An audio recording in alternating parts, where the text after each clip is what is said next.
Baik, assalamualaikum warahmatullahi wabarakatuh. Halo teman-teman semua, bertemu lagi bersama saya Zahratul Jannah di Learning Journal yang ke-11 pada mata kuliah penulisan berita dan artikel di minggu ini.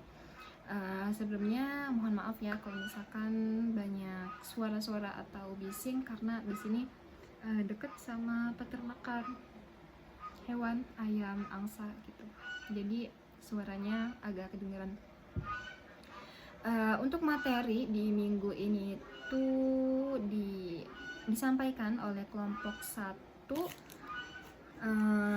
satu dengan tema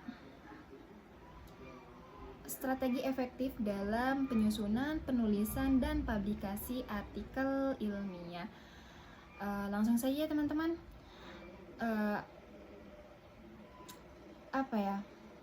perihal strategi efektif dalam penyusunan, penulisan, juga publikasi artikel ilmiah ini dikarenakan dalam dunia akademik, publikasi artikel ilmiah ini tidak hanya menjadi sarana penyebaran informasi saja, tetapi juga merupakan indikator utama produktivitas dan kredibilitas seorang akademisi. Namun kenyataannya masih banyak sekali dosen dan mahasiswa di Indonesia yang masih mengalami kesulitan dalam menyusun dan mempublikasikan artikel ilmiah.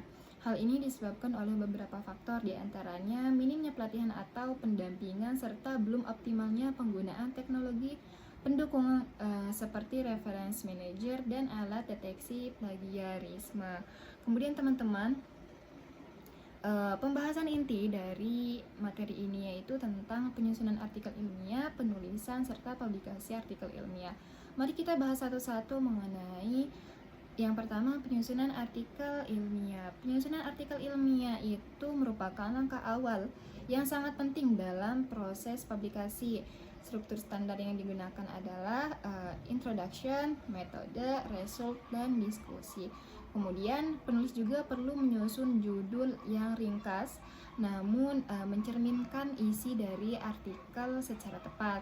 Latar belakang dan tujuan penulisan juga harus disusun dengan mengacu pada masalah nyata dan disertai dengan riset yang jelas. Kemudian landasan teori dan kerangka berpikir yang logis atau yang logis ilmiah. Tahap ini juga mencakup pencarian literatur terbaru dan relevan dari sumber terpercaya seperti Scopus atau Google Scholar dan lain-lainnya. Kemudian pembahasan selanjutnya di sini ada penulisan artikel ilmiah. Penulisan artikel ilmiah menuntut penggunaan gaya bahasa akademik yang formal, objektif, dan juga tepat sasaran. Gaya bahasa akademik yang menghindari ekspresi emosional, kemudian bersifat netral, menggunakan istilah teknis yang spesifik sesuai bidang ilmu, menyampaikan ide secara jelas dan sistematis, tidak boleh rancu ya teman-teman. Kemudian, teknik menyusun argumen ilmiah mengedepankan logika yang runtut dan didukung oleh bukti empiris atau teori yang relevan. Kemudian, kalimat dalam artikel ilmiah ini umumnya efektif. Kemudian, materi yang ketiga, di sini ada publikasi artikel ilmiah. Publikasi artikel ilmiah itu merupakan proses kompleks yang memerlukan pemahaman mendalam tentang yang pertama, jurnal bereputasi, kemudian prosedur submission, estimasi publikasi, dan dukungan institusi dan komunitas akademik. Selanjutnya teman-teman, ada tahap publikasi mencakup strategi memilih jurnal yang sesuai dengan topik dan cakupan artikel. Seorang penulis harus memperhatikan reputasi jurnal, terus indeksasi atau misalnya Scopus atau WOS, dan ketentuan submission dan ketentuan submission. Adapun ketentuan submission ini terdiri yang diantaranya biaya publikasi, kemudian pengunggahan naskah melalui sistem atau pengunggahan naskah melalui sistem OJS, kemudian proses per-review. Jadi itu ya teman-teman mengenai tiga pembahasan inti yang disampaikan oleh kelompok 1 pada minggu ini.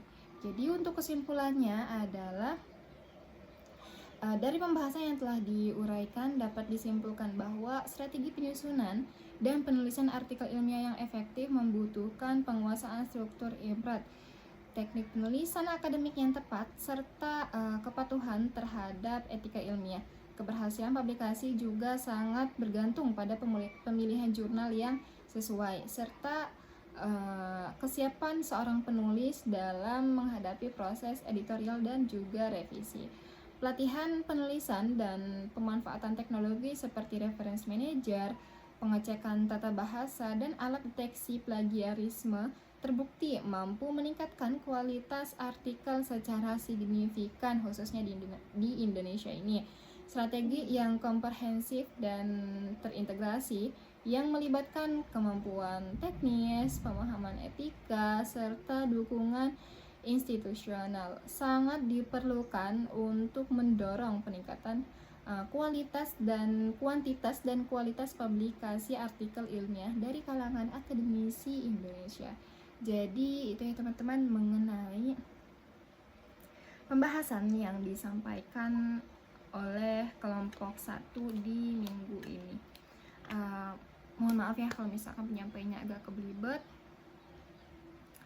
Semoga bisa dimengerti saja inti-intinya. Saya akhiri learning journal kali ini. Wassalamualaikum warahmatullahi wabarakatuh. Bye bye.